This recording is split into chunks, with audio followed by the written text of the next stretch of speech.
Hello, hi friends, myself Govind Saini and you are watching log m let m for mathematics। जैसा कि हम discuss कर रहे थे फील्ड और उसके बाद हमने अदर एक्सियम्स पढ़े और अब हम फाइनली उस पोजीशन पर आ गए हैं कि हम रियल फील्ड को डिफाइन कर सके। तो आइए देखते हैं उसे हम कैसे डिफाइन करेंगे।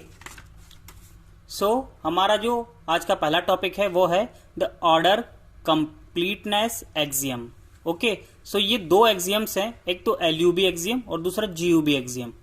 एलयूबी एक्सियम क्या है? एलयूबी एक्सियम है कि S is a non empty subset of F which is bounded above. F का कोई नॉन एम्प्टी सबसेट है और वो ऊपर से बाउंडेड है, ठीक है।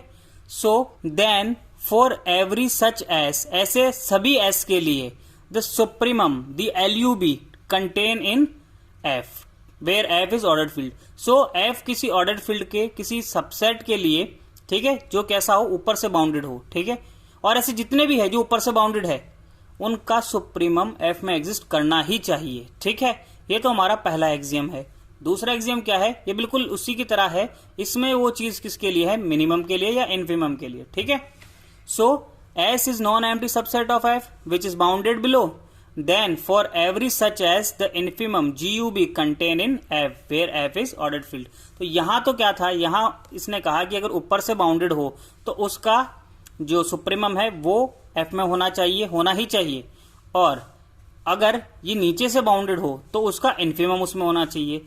क्लियरली मैं क्या कह सकता हूं कि एलयूबी एक्सियम और जीयूबी एक्सियम एक ही बात कह रहे हैं, ठीक है, कि अगर कोई बाउंडेड है S, ठीक है, तो उसका सुप्रीमम और उसका इन्फिमम एफ में एग्जिस्ट करना चाहिए, ठीक है। ये बात इन दोनों एग्जाम्स में कही गई है, ठीक है। अब ये दोनों एग्जाम्स को साथ में मिलाकर हम डिफाइन करेंगे complete ordered field. Okay, what is complete ordered field? Is an ordered field with order completeness axioms is complete ordered field, ठीक है। हो क्या रहा है, मैं किसी फील्ड को ऑर्डर्ड फील्ड पहले बनाऊं और फिर उसको ऑर्डर कंप्लीटनेस एक्सियम्स भी फॉलो करा दूं, तो मेरी जो फील्ड बन के आएगी वो क्या होगी?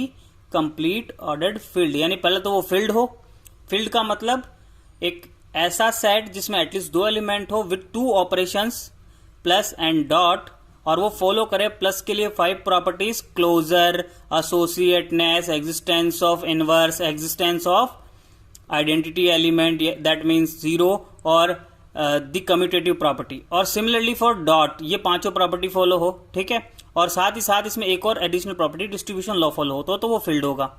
फिर ऑर्डर्ड फील्ड के लिए क्या था कि उसमें हमारे पास 3 प्रॉपर्टीज थी, ठीक है, जिसे हम ऑर्डर एक्सियम्स कह रहे थे, जिसमें एक प्रॉपर्टी थी कि उसमें 2 एलिमेंट लेने पर वो या तो एक बड़ा होगा दूसरा छोटा होगा, या वो बराबर होंगे या उल्टा होगा, ठीक है। और एक ट्रांजिटिव लॉ था, एक ट्रांजिटिव लॉ था, और अदर 2 प्रॉपर्टीज थी, उनको मिलाकर ये ऑर्डर्ड फील्ड हो रहा था, ठीक है। और साथ ही साथ ऑर्डर कंप्लीटनेस एक्सियम्स, यानी कि उनका सुप्रीमम और इन्फिमम एग्जिस्टेंस, ये तीनों चीजें मिलाकर क्या बनती है? कंप्लीट ऑर्डर्ड फील्ड बनती है। ओके, अब हमने कंप्लीट ऑर्डर फील्ड पर आ गए। अब हम कंप्लीट ऑर्डर फील्ड क्यों डिफाइंड किए हैं? क्योंकि the complete order field is called the field of real numbers. जिस रियल नंबर्स के हम पहुंचना चाहते थे वो क्या है? कंप्लीट ऑर्डर्ड फील्ड है। यानी कि आर के अलावा और कोई भी सेट ऐसा नहीं है, यानी द रियल नंबर सेट के अलावा कोई भी ऐसा सेट नहीं है जो कंप्लीट ऑर्डर्ड फील्ड कहलाता हो, ठीक है। That's why complete order field is a unique field. Okay, ये जो कंप्लीट ऑर्डर फील्ड तक हम पहुंचे हैं, यानी कि सिर्फ आर ही एक ऐसा सेट है जो इन सभी एक्सियम्स को क्या करेगा? फॉलो करेगा। दैट्स व्हाई हम आर को क्या कहते हैं? Complete order field. और इसे इन पोस्टुलेट्स के आधार पर, इन एक्सियम्स के आधार पर हम क्या करते हैं? डिफाइंड करते हैं, ठीक है। हमने अब उस जगह पर पहुंच गए हैं जहां पर हम एक्सियम्स के थ्रू हमने आर डिफाइंड कर दिया, हमने रियल नंबर्स का सेट डिफाइंड कर दिया है, या रियल नंबर फील्ड डिफाइंड कर दी है, ठीक है।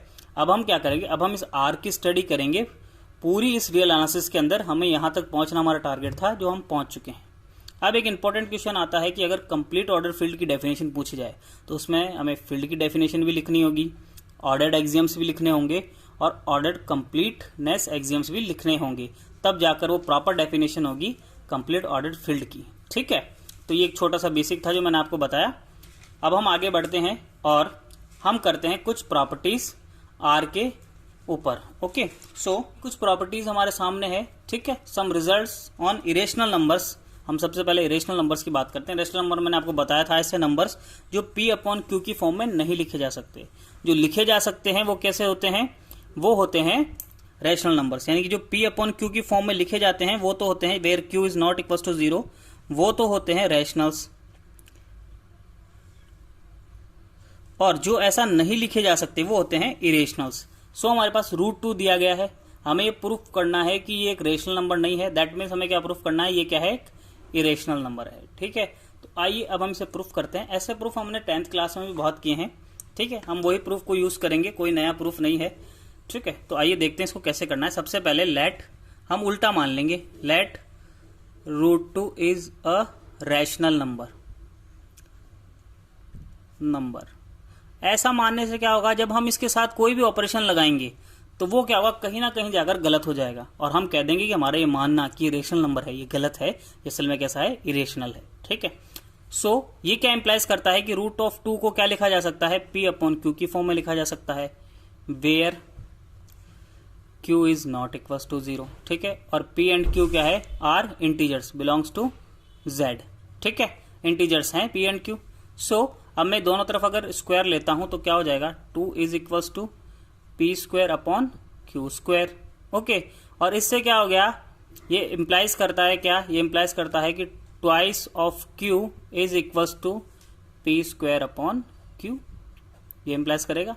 अब अगर हम ध्यान से देखें कि P और Q में कैसे ले रहा था, इंटीजर्स ले रहा था, और साथ ही साथ P और Q की क्या स्पेशलिटी होती है कि ये दोनों एक दूसरे के लिए अभाज्य या प्राइम होते हैं, ठीक है। ये प्राइम टू ईच अदर है, ठीक है। P and Q are prime for each other, यानी कि ये एक दूसरे को डिवाइड नहीं कर सकते, ठीक है। सो अब हो क्या रहा है, अगर मैं इस चीज को ध्यान से देखता हूं, इस रिजल्ट को ध्यान से देखता हूं, तो ये क्या कहता है कि जो P स्क्वायर अपॉन Q है ना, वो क्या है, एक रैशनल नंबर है, ठीक है। और ये एक दूसरे को डिवाइड नहीं कर सकते, नहीं और आगे काटा नहीं जा सकता, ठीक है। एक दूसरे से कैंसिल नहीं किए जा सकते, ये मिनिमम है दैट टाइम। और ये तो हो रहा है हमारे किधर, RHS में। और LHS क्या कह रहा है, LHS एक नई कहानी कह रहा है कि इसमें से 2 कॉमन लिया जा सकता है। दैट मीन्स ये 2 से डिविजिबल है। सो ये तो कॉन्ट्राडिक्शन हो गया, ये तो डिविजिबल हो गया, ठीक है। ये तो प्राइम हो रहा है, ठीक है, पूरी तरह से प्राइम हो गया।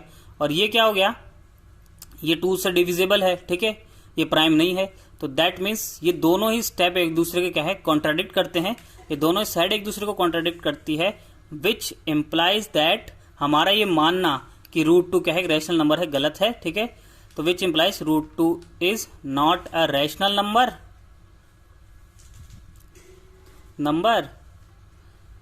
विच implies √2 is a irrational number.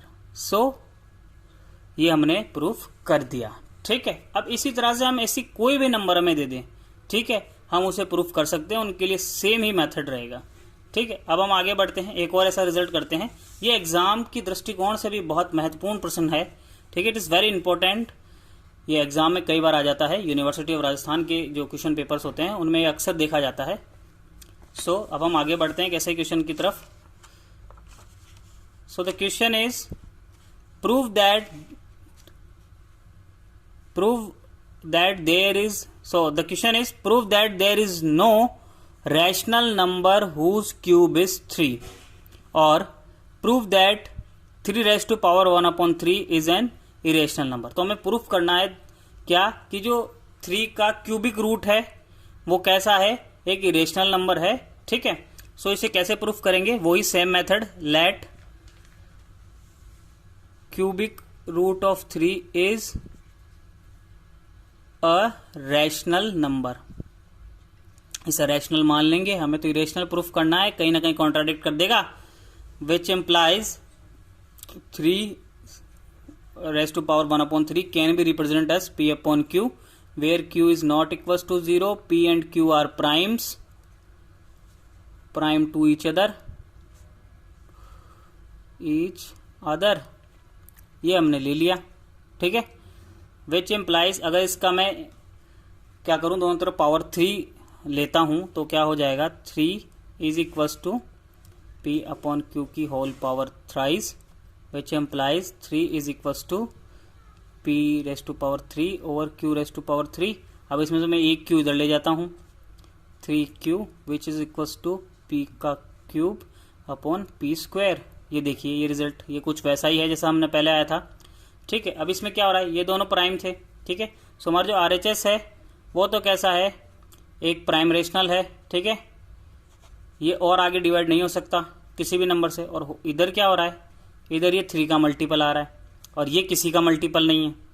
ठीक है, सो ये दोनों एक दूसरे क्या कर रहे हैं, कॉन्ट्राडिक्ट कर रहे हैं। कॉन्ट्राडिक्ट करने से क्या होता है, कॉन्ट्राडिक्ट करने का मतलब होता है ये विरोधाभास है। ठीक है, ऐसा नहीं हो सकता कि या ये दोनों सेम ही होने चाहिए, लेकिन ये दोनों सेम नहीं आ रहे। ये क्यों नहीं आ रहे सेम, क्योंकि हमने यहाँ पर गलत माना है इसे रेशनल नंबर। ये कैसा है, इरेशनल नंबर है, इसे p अपॉन क्यू का फॉर्म नहीं दिया जा सकता, which implies 3 raise to power 1 upon 3 is not a rational number, is not a rational number, rational number, which implies 3 raise to power 1 upon 3 is a irrational number. ठीक है, ये आपको थोड़ा बहुत लैंग्वेज के साथ लिखना होगा। सो ये रहा बेसिकली प्रूफ इन दोनों ही रिजल्ट्स के लिए। ऐसे ही आपको अगर चेंज भी कर दे वैल्यू तो भी आप उसे कर सकते हैं। 3 रेस टू पावर 1 अपॉन 5 कर दिया जाए, या ऐसा कोई भी रूट के अंदर या क्यूबिक रूट या फिर 4 पावर रूट या ऐसा कोई भी दे दे तो हम उसको इजीली इस वे में सॉल्व कर सकते हैं। ठीक है, सो ये थे दो ऐसे क्वेश्चन जो अक्सर पूछे जाते रहते हैं राजस्थान यूनिवर्सिटी के एग्जामिनेशंस के अंदर। सो आज की वीडियो में इतना ही, और अब हम मिलेंगे नेक्स्ट वीडियो में जिसके अंदर हम डिस्कस करेंगे हमारी कुछ और रिजल्ट्स। ठीक है, हम कुछ और रिजल्ट्स डिस्कस करेंगे अबाउट रियल नंबर सेट, और उसके बाद में हम आएंगे पॉइंट सेट ट्रोपोलॉजी पर, वो बाद में। पहले हम डिस्कस करेंगे result on R. So that's it from my side, thank you for watching. Hey guys, video तो यहीं पर समाप्त हुआ, लेकिन अगर आप प्रिपेयर कर रहे हैं SSC CGL के लिए या फिर CTET टेट के लिए या फिर आप किसी पुलिस एग्जामिनेशन की तैयारी कर रहे हैं, तो हमारे इस वीडियो के डिस्क्रिप्शन में एक लिंक है जिससे जाकर आप मॉक टेस्ट पेपर्स खरीद सकते हैं। और इस लिंक के बारे में आप अपने फ्रेंड्स को भी बताइए, जहां पर आप मंथली, 6 मंथली और ईयरली सब्सक्रिप्शन ले सकते हैं, पेपर्स खरीद सकते हैं जिनके अलग अलग चार्जेस हैं। तो जाइए चेक इन कीजिए। Thank you very much.